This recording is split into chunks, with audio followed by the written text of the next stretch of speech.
Russ, we are now recording. Thank you, and everyone will start in about 3 minutes.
Good afternoon, everybody. This is Russ Harrison, Director of Government Relations for IEEE USA in Washington, D.C. This is our August 15th, 2019 legislative update. And I hope everyone is having a good August. We are having our normal, nice, peaceful, quiet August here in Washington. All of the legislators are, all of the legislators have gone home, and it is, frankly, this year it's been a little quieter even than usual in August, as a lot of people have escaped the city, which is nice. And as a result, this will be a somewhat smaller legislative update than usual, but there's still a lot of good, exciting stuff going on. I want to start off with just kind of a political overview. We are starting to get some reasonably useful predictions for the 2020 election. Now, of course, that's over a year away, though not a lot more than a year away. And so these predictions are not especially helpful in terms of predicting exactly what happens. But the experts have sort of a consensus on what they expect to happen so far. Now, before we go through that, obviously a lot is going to happen between now and next November. It's a presidential election year, so what happens in the presidential race will have a big impact on everything. But with those caveats, experts currently predict that there will be minimal change in both the House and the Senate. The early predictions suggest that the Republicans will lose maybe 1 or 2 seats in the Senate, but they have a 4-seat majority, so that won't change the leadership of the Senate. The Democrats will lose a couple seats to maybe as many as 10 seats in the House, which is also not enough to change the leadership of that chamber, which is to say they don't expect a major change. There's no early signs of a wave election building. There's no kind of national issue that's driving the election. That, of course, can change. There's still plenty of time.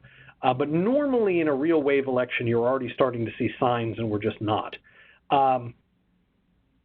However, if the Republicans lose 2 Senate seats and the Democrats lose, say, 10 House seats, Republicans will still control the Senate, Democrats will still control the House, but the margin will be really, really, really tight. And what that means is subtle shifts in the political wind could change what was a very, kind of unexciting election into a very substantial election for either the Republicans or the Democrats. I know the Democrats lose 10 House seats, which would not be very many, historically speaking. They lose control of the House. And if the Republicans lose, 4 Senate seats, they lose control of the Senate. So it wouldn't take much to take what's currently going on and turn it into a consequential election, which means people in Washington are on edge. They are very tense. They know that little things can make a big difference, and it makes it difficult to get Congress to agree on things, as everybody's looking for that little political edge that can put them over the top. If any of you are really interested in this, Roll Call, which is a Washington, D.C. Capitol Hill newspaper, has a fairly good guide. If any of you are interested in other good predictors of the election, shoot me an email. I'd be happy to send you some. But moving on to our problems, the big legislative news since our last conversation was the budget deal. Reached the end of July, signed into law, I believe, the first couple days of August by the president. This is a big deal. It sets the top-line budget numbers for both 2020 and 2021.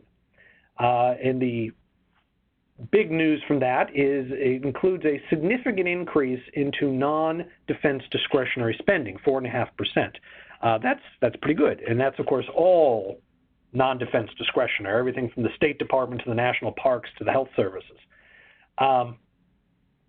So not all of that is going to get in our budgets, but it's a good start. The budget deal also had a tiny, tiny increase in the 2021 budget caps, which is probably entirely irrelevant because there's almost no chance they're going to follow them. It's important to put all of this into perspective. This is an agreement between legislators on what the top line budget is. In other words, they've now put a cap on how much the federal government will spend, but the agreement doesn't say anything about which agencies, which departments, which programs will actually get the money. And this is now a law, which means it can be changed with another law, which is what the appropriations bills are. In other words, Congress is perfectly capable of violating their agreement anytime they want. They can pass whatever they want, and ultimately it's the appropriations bills that matter. That's where we decide specifically how much programs will have to spend next year. Having said that, this is still significant because legislators try not to break those caps. They try to be held to them, and it will make doing anything other than spending that amount of money more politically difficult. So it's meaningful. It's just not the it's not the end of the debate. So far, the House has passed 10 of the 12 appropriations bills, which is exactly the same as they had done in June. And the Senate has passed none, which is also exactly as what they had done in June. The Senate, in fact, has made very little progress on any of the appropriations bills. Now, it is, of course, normal for the Senate to be behind the House. That's kind of required by the Constitution. But it is now clear that they are behind schedule. The fiscal year ends September 30th. The budgets have to be passed by October 1st. Legislators don't get back until after Labor Day to start working on this again, which means there's almost zero chance that the appropriations bills will be passed through regular order before the fiscal year ends. Which means Congress is going to do a continuing resolution. They'll kind of punt the budget decisions down the road. The discussion now is whether it will be short-term to say the end of October rather, or whether it'll be long-term to say the end of December. I suspect they're not going to get any of this figured out until the end of December, whether it takes them one continuing resolution or 6.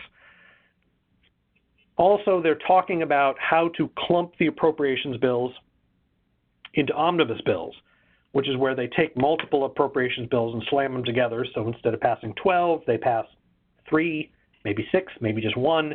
That includes all of the budgets together. Now, the significance of that is once you get into talking about omnibus bills, Congress doesn't have kind of the institutional bandwidth to get into the details of budget lines. It's just too big. There's too many budgets, too many lines, too many numbers for them to really get into the details. And so the omnibus bills start to look more like continuing resolutions in that they simply copy and paste the budget lines from last year, tack on an inflation increase, and that's all you can do. In other words, it gets much harder to do policy through the budget by eliminating programs, by shifting money around.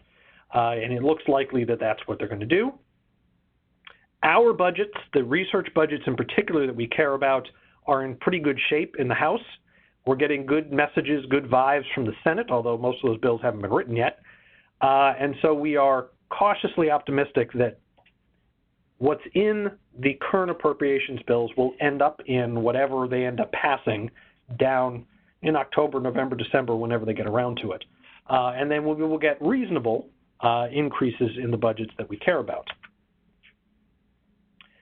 National Defense Authorization Act is, other than the appropriations bills, probably the single most important piece of legislation that Congress has to get done this year.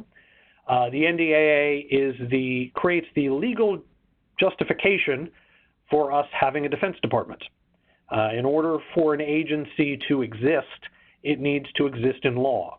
And the NDAA is the law that creates the Defense Department. And like all agencies, it has to be renewed periodically, as Congress has to reauthorize it, and that's what the NDAA does.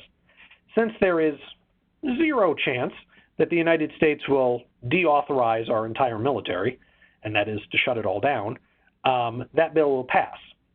Because this bill has to pass, everybody in Washington is trying to attach their pet amendments to the bill, because not a lot is going to pass this year. And IEEE-USA is doing the same thing. We're pleased to see there's been a number of amendments that have been introduced into the NDAA, either the House version or the Senate version, that we have supported, that we have recommended, that we have promoted. There's a couple up here on the screen. There are a number of other ones. But we did pretty well. All of our amendments are pertinent to the Defense Department, which is helpful. And we are cautiously optimistic that they're going to make the final cut. None of these are particularly big, so that makes it easier. And most of them have pretty broad bipartisan, actually all of them have bipartisan support. Just a couple of them, provision to enhance the manufacturing science technology programs. We have funding increase for university research and industry research centers. And there's a number of amendments that we supported to allow the Defense Department to help private industry provide stuff for the Defense Department. The last one on the list here I think is particularly important, enhanced cybersecurity for the defense industrial base. It's not enough for the Defense Department to have strong cyber protections. The private companies that supply the Defense Department also need cyber defenses, and this program helps make sure that is the case.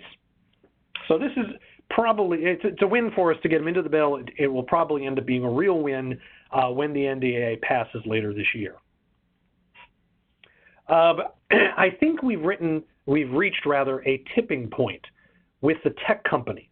Up until, for the last, 6 months, a year, many legislators on both sides of the aisle, both chambers of Congress, have been talking about problems with the tech companies and things the tech companies are doing that they shouldn't be doing, or at least that Congress thinks they shouldn't be doing.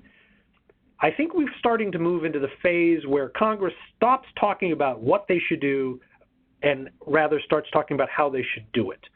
When we stop discussing if we should regulate the tech companies and really start focusing on how to regulate the tech companies.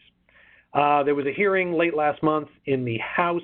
Here's a little quotation from the chairman of the subcommittee that held the hearing, talking about whether the big tech giants should be broken up, whether they represent an anti-competitive edge in the market because they are so huge.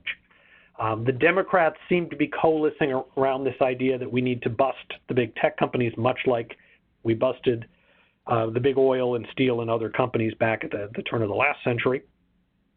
Republicans aren't quite sold on that idea, but they have other reasons for wanting to regulate the tech companies, and it seems that the two sides are kind of stumbling towards a consensus on what those regulations would look like. They're not there yet.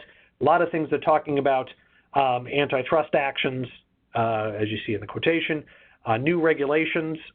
Some people have thought about declaring the big tech companies, Google and Facebook and others, as public utilities to be regulated like the power companies. Interesting idea. National privacy legislation is still being worked on. November, the California privacy law goes into effect, which will, I believe, effectively become national law unless Congress does something. Then there's talk about repealing the Section 203. Section 203 was a part of a bill that was passed back in the 90s that said internet service providers, people that build websites, people that host chat rooms are not responsible for the material that is posted on their websites. So, for example, if you go on Facebook and libel a colleague or someone, a neighbor or whatever, if you lie about them, they can sue you, but they can't sue Facebook because Facebook didn't write it, they just posted it. Well, a number of legislators are starting to think maybe that was too broadly written. In fact, Google and Facebook and YouTube and the others do exercise editorial control over the material that's published on their sites, so maybe they should be held responsible for it. Interesting thought. Congress is a long way off from actually doing anything about any of this. There are still fairly big differences between the two parties, but like I said, we don't seem to be talking about if anymore, we're talking about how, and I think that is a shift worth noting.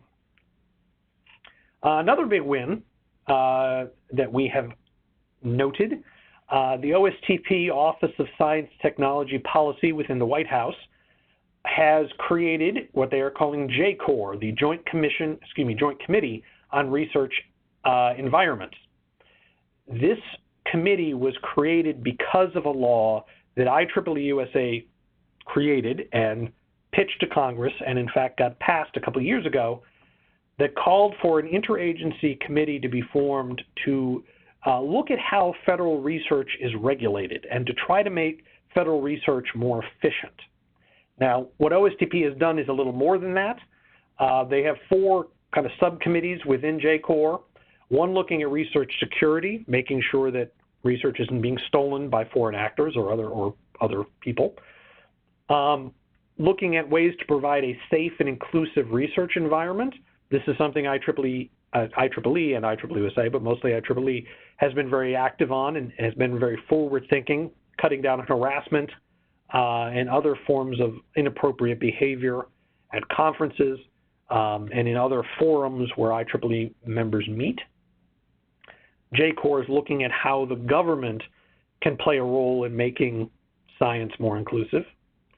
One of their committees is looking at the rigor and integrity of research. That's looking at a large number of research studies, particularly in kind of the softer sciences, have proven to be impossible to replicate, which calls into question their validity. And so the government wants to make sure the research is being conducted properly, there's not fraud, and that the things we're learning through federal research grants turn out to be correct. And then lastly, the subcommittee is looking at reducing administrative burdens on researchers. That's the committee that we're most excited about, and that's the one we hope to be working with them on.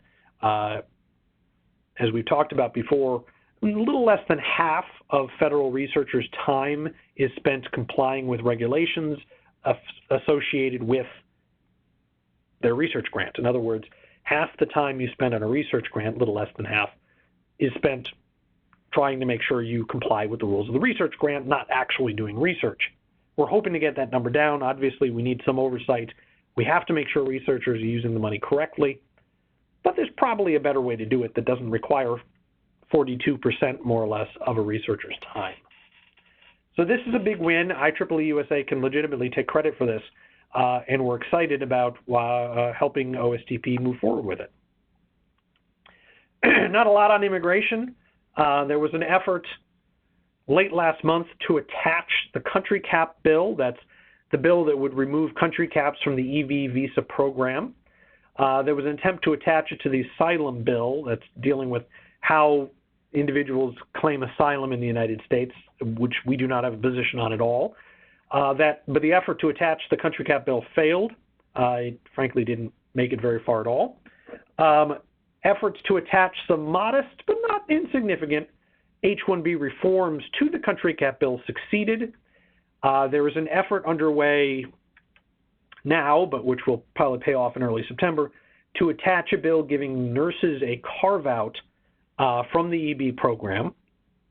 We don't have a position on that, but it goes to kind of the complexities of the issue. Frankly, when the country cap passes, and it still probably will, it's going to make some radical changes to the green card process, changes that will cause difficulty for a large number of people, IEEE members and non-IEEE members, and the nurses are the group that's ahead on this and trying to get a carve-out. We can't get a carve-out because basically the entire bill affects us. In other words, we are the bill. But I suspect other industries that would like to retain foreign graduate students will be surprised when this bill passes that suddenly they're basically cut off. As I mentioned, opposition to the bill is growing. It's not particularly big yet.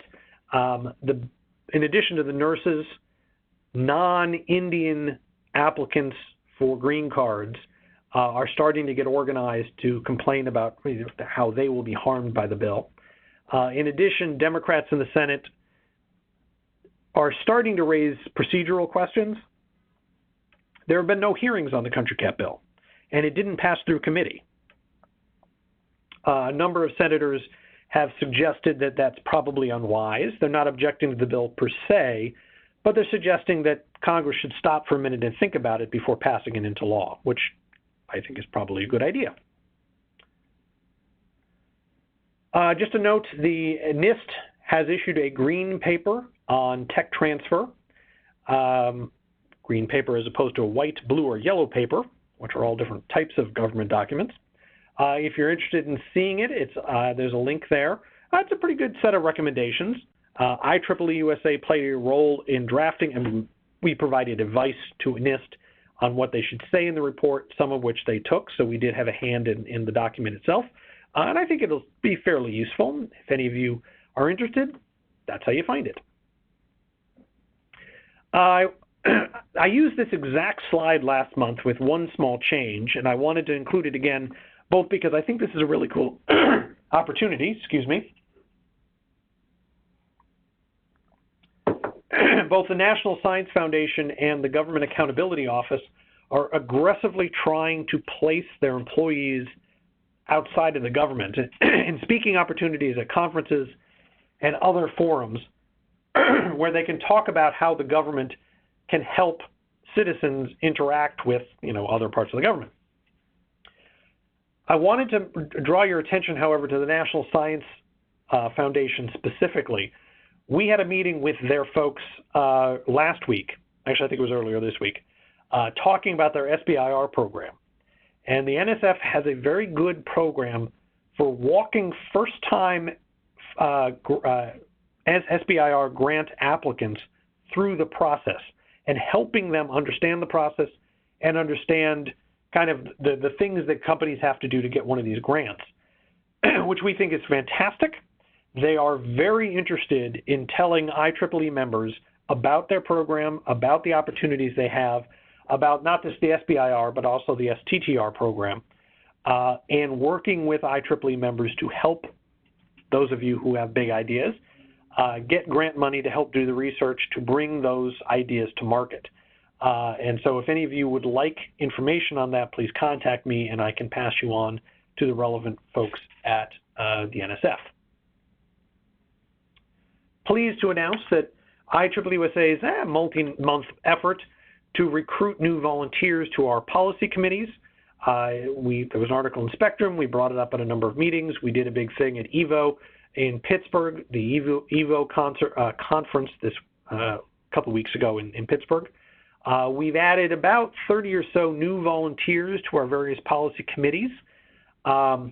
If you are not among them and would like to be a volunteer on one of our policy committees to help develop the policies that determine what IEEE USA thinks on policy matters, send me an email, r.t.harrison@ieee.org, because we'd love to have you. But we appreciate those of you who have volunteered. Always great to get new ideas and new perspectives on our policy committees.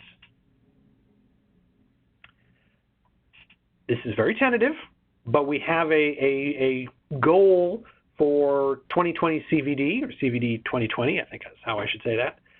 Here we have a picture of our California contingent at this year's, the 2019 CVD, which was our biggest and most successful ever. We're looking at March 24th and 25th for next year's CVD. As always, every IEEE member in the United States is encouraged and welcome to attend. That includes non-Americans. We always like to get perspectives from folks who may someday, hopefully not too long from now, be Americans. Don't make travel plans yet. What's happening is we need to secure a room on Capitol Hill for the training and for the reception, the Tuesday night reception, and that takes a little time. We're working on it now.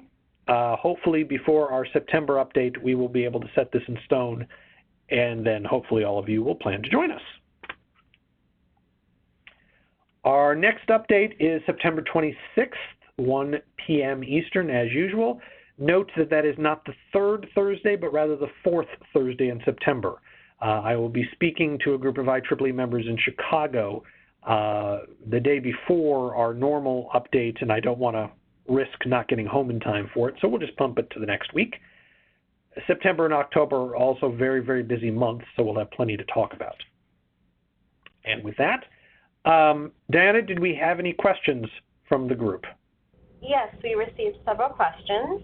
Excellent. The first is it possible to get pointers to the NDAA amendments that IEEE is advocating regarding cybersecurity in other areas? Absolutely. Any of you who would like me to give you a quick update can shoot me an email. We're actually working on an article for Insight, but that probably won't appear for another week or so. And if you would like to get them before then, send me an email and I will send you an email back with the information. Diana?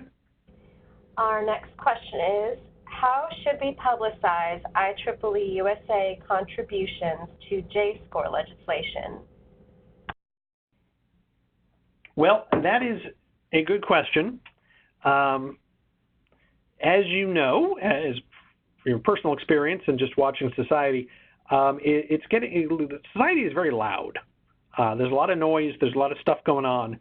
And as a result, it is increasingly difficult for all organizations, not just IEEE, but all organizations to communicate with their members. We have Insight, which has had articles on this in it. It is on our website, some information on this.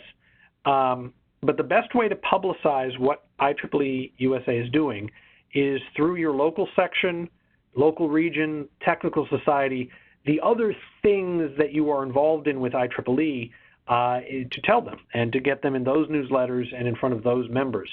IEEE members, very, very few IEEE members, I would be surprised if any IEEE member is involved in all of what IEEE does.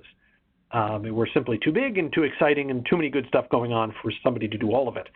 And so any opportunity that you, our members, can provide to talk about what we're doing here in Washington is frankly the most effective way to communicate with the rest of the organization about what we're doing.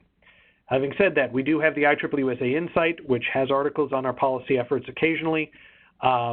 If any of you would like to write an article on some of these policy matters, we can certainly always use the assistance. I can provide you with information and help in any way I can. But the fact is, there's so much stuff going on and so many things we're involved in, it is hard for us to write about it all. So I think the quick answer to your question is, with your help, we can communicate this to the broader membership. Diana? Our next question is, where does robocall legislation stand? As you all may recall, robocall regulations were put in place by the FCC back in June, July. Those regulatory changes were fairly limited because the principle up until very recently was it was the FCC's job to make sure that all phone calls went through. And that was kind of a guiding principle, a bedrock principle of our telephone system. Well, that was when you actually had to dial numbers, and now that you can call people electronically, companies are getting very aggressive, as all of you know, through robocalls. The FCC has now authorized phone companies to block fraudulent phone calls from people's phones. They're actually allowed to block those calls, which is a big deal because up until recently, the deal was phone companies could never block calls. They had to make sure all of them went through. So it's a big shift to say you can now block some of them, but most robocalls are not actually fraudulent. Most of them are salespeople from various groups. There is legislation in Congress. It is moving forward. It hasn't moved much from my update last month because Congress hasn't been in session much. I expect that it will eventually become law, giving telephone companies and the FCC greater authority to block, to prevent, to limit unsolicited phone calls. We're kind of excited about that. And I think it'll be a good change when it happens, but it's going through the process and will still take a little while. Diana? Our final question is, what are the prospects for immigration reform legislation?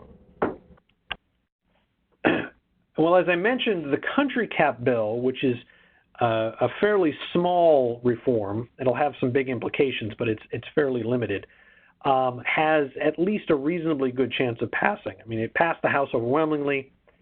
The House leadership have made it clear that they are going to be willing to work with the Senate on any amendments that get added. The Senate, there are some stumbling blocks. There's some senators that have said no, but they can probably be bought off with some relatively small changes to the law. So that bill may pass at some point this Congress. Beyond that, it's looking kind of bleak. IEEE USA has been working to negotiate a compromise between the Republicans and the Democrats, the House and the Senate, and various pieces of the various parties up there. There is broad consensus in Congress that we should do something to make it easier for skilled immigrants, well, skilled individuals to become immigrants and enter this country on a green card. That basic idea is generally well accepted by all, well, not all, but most legislators in Congress, certainly most Republicans and most Democrats in the House and in the Senate, and at the White House. The president has agreed with that principle. The problem is, how do you actually do that? And there are a lot of details where there's some disagreement, but the big one remains where, in order to let more skilled immigrants into the country, we need more visas for them. And the question is, what are those visas? I can tell you that the H-1B visa remains deeply unpopular on Capitol Hill. Various interests have made very little inway into convincing legislators that it's a good idea. A number of Democrats, including a couple presidential candidates, sent a letter around criticizing Google's use of the H-1B just that last week or so. So most of the talk is where it should be on green cards. The problem is the Democrats want to create lots of new green cards for lots of new people. The Republicans, well, don't. And they're willing to shift green cards from other parts of the immigration system to the high-skill system, but they don't want to create new ones. That's why Senator Paul's Believe Act that we talked about last week was significant, last month rather, was significant because he is a Republican that proposed creating a lot of new visas. His bill really hasn't got much traction, and it doesn't look like it's going to go anywhere. We are still working with legislators to try to find a way to bridge that disagreement, but so far haven't managed to figure out what that would look like. So at the moment, it looks like the prospects of immigration reform are slim. It's worth noting that, as I mentioned, the Senate Judiciary Committee passed an asylum reform bill, which is a part of immigration reform. It's worth noting that that bill passed on a party line vote, which the Judiciary Committee generally doesn't do. The history of the Judiciary Committee has been that every effort is made to try to make all immigration reform bills bipartisan. And the Republicans didn't do that. And I'm not passing judgment, I'm just saying that's what happened. The consequence of that is the Democrats on the Judiciary Committee in the Senate are less interested in compromise than they were 6 months ago, which again makes it difficult to get things done. So we are trying to find a way through this thicket, but at the moment I don't know what that is. But at some point a window will open, and IEEE USA fully intends to be there to take advantage of it. Diana? I've not received any additional questions at this time. Very good. Well, I will look forward to seeing everyone again, or hearing everyone again, September 26th. I'm Russ Harrison. My email address is r.t.harrison@ieee.org. My phone number is 202-530-8326.